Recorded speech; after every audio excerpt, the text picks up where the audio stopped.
Shalom.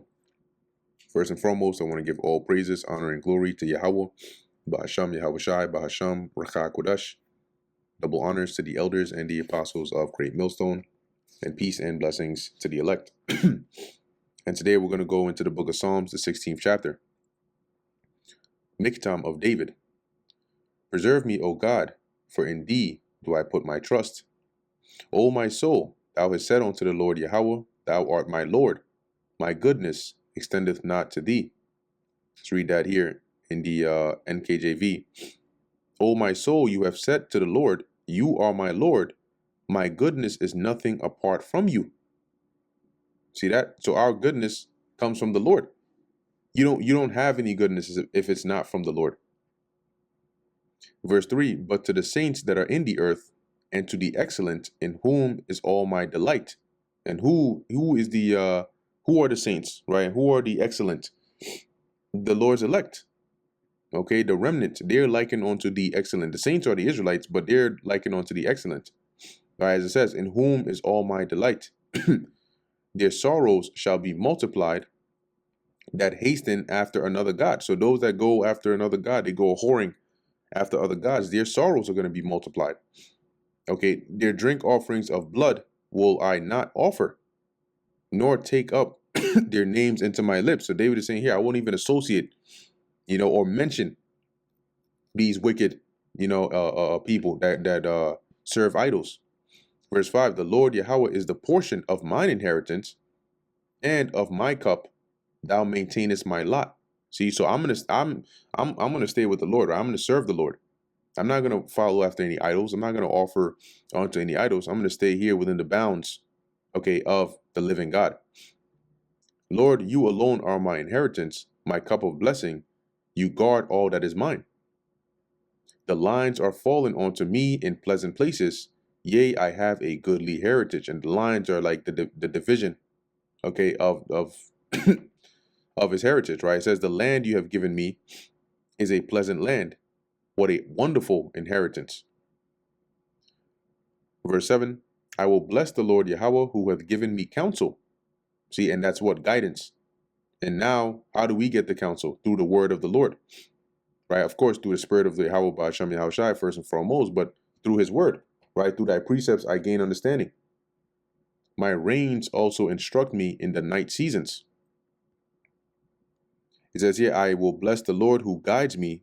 Even at night, my heart instructs me. Why? Because as David said, his mind is stayed on the Lord, right? He's constantly meditating on the precepts of the Lord. So it's going to lead, right? Peter mentioned, and Paul as well, about Yahweh Shai, being formed in you. So the Lord is going to guide you, right? Your mind, your spirit is going to lead you. It's going to instruct you in the right way.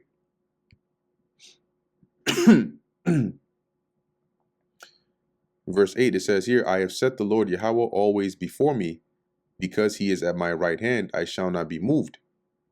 Therefore, right, so he is my support, I shall not be moved. Therefore, my heart is glad, and my glory rejoiceth.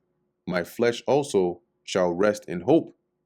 It says here, for thou wilt not leave my soul in hell, neither wilt thou suffer thine Holy One to see corruption. And this is referring to Yahweh Shai.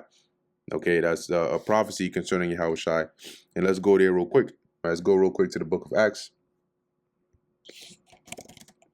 The second chapter, we'll start at the 25th verse. It says here, for David speaketh concerning him, I foresaw the Lord always before my face, right? Speaking concerning who? Yahweh Shai, right? And that's what we just read here, in Psalm 16, verse 8, right? I have set the Lord always before me, because he is at my right hand, I shall not be moved.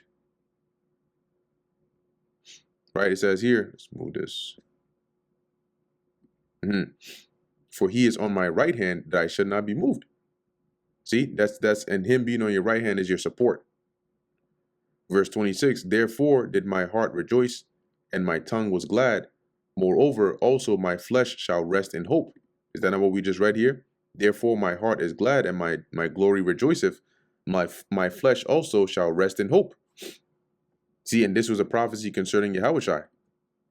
Let's keep going, verse 27, because thou wilt not leave my soul in hell, neither, and that's the grave, neither wilt thou suffer thine Holy One to see corruption. See that? For thou wilt not leave my soul in hell, neither wilt thou suffer thine Holy One to see corruption. See, and that's because the Lord ultimately raised up Yahushua. He didn't leave him to rot in the grave. Okay, verse 11, thou wilt shew me the path of life.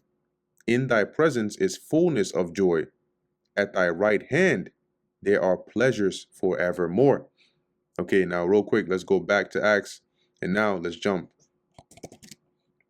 to Acts 13, verse 35. We'll start at 35. It says here, wherefore he saith also in another psalm, thou shalt not suffer thine Holy One to see corruption. For David, after he had served his own generation by the will of God, right, as playing his role as king, fell on sleep, meaning he died, and was laid onto his fathers and saw corruption. See, David's body broke down and decayed, and he saw corruption. He died. But he whom God raised again saw no corruption.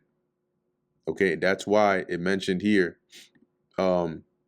That's how we know this is in reference to Yahushua. That was the logic, right? That was used here in Acts 13. See that? Let's read here in the NLT. It says, you will show me the way of life, granting me the joy of your presence and the pleasures of living with you forever. Right? At thy right hand are pleasures forevermore. Well, where did Yahushua go? At the right hand. And he also told us he goes to prepare a place for us. So we're also going to get to partake of those pleasures. And that brings us to the end of the book of Psalms, the 16th chapter. Lord willing, that was edifying to the elect. In closing, I want to give all praises, honor, and glory to Yahweh, Bahasham Yahushai, Bahasham, Rakha Kodash. Until next time, Shalom.